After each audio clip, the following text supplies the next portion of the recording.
ముఖం కనిపిస్తుందా? ఒకసారి పరిశీలన చేసుకోండి. మీకు ఎందుకు ఇంత చంద్రబాబు గారి పిచ్చి పట్టిందో జనాలకు సమాధానం అవసరం. ఎందుకంటే అర్థం కావటం లేదు. సునీత ఇంత గట్టిగా ఈ రోజు న్యాయం కోసం కొట్లాడుతుంటే మీరు చెప్పాల్సిన సమాధానాలు ఈ రోజు వరకు చెప్పటం లేదు. చెప్పకపోగా చంద్రబాబుతో మేము చేతులు కలిపామని చెప్తున్నారే, మీరెందుకు మీ గురించి సమాధానం చెప్పటం లేదు? సాక్షి టీవీలో, సాక్షి ఛానల్లో హార్ట్ అటాక్ అని ఎందుకు రాశారు? ఇల్లంతా రక్తమైతే, గొడ్డలి వేట్లకు బలైతే, ఆయన తలలోని ఎంకలు బయటకు వస్తే, ఆయన మెదడు బయటకు వస్తే, మరి సాక్షి టీవీలో హార్ట్ అటాక్ అని ఎందుకు చెప్పారు? దానికి సమాధానం చెప్పండి. చంద్రబాబు గారు ముఖ్యమంత్రిగా ఉన్నప్పుడు సిబిఐ ఎంక్వైరీ అడిగిన మీరు వివేకానంద రెడ్డి గారి హత్య కేసులో ఆ తర్వాత సిబిఐ ఎంక్వైరీ ఎందుకు వద్దన్నారో దానికి సమాధానం చెప్పండి.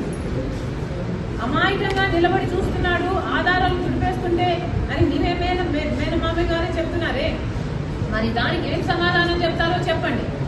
ఇవన్నీ మీ హస్తం లేకపోతే, అవినాష్ రెడ్డి హస్తం లేకపోతే ఎందుకు దాచిపెట్టుకోవాలనుకుంటున్నారు? ఎందుకు సమాధానం చెప్పడం లేదు? 5 సంవత్సరాలు అవినాష్ రెడ్డిని ఎందుకు కాపాడారు?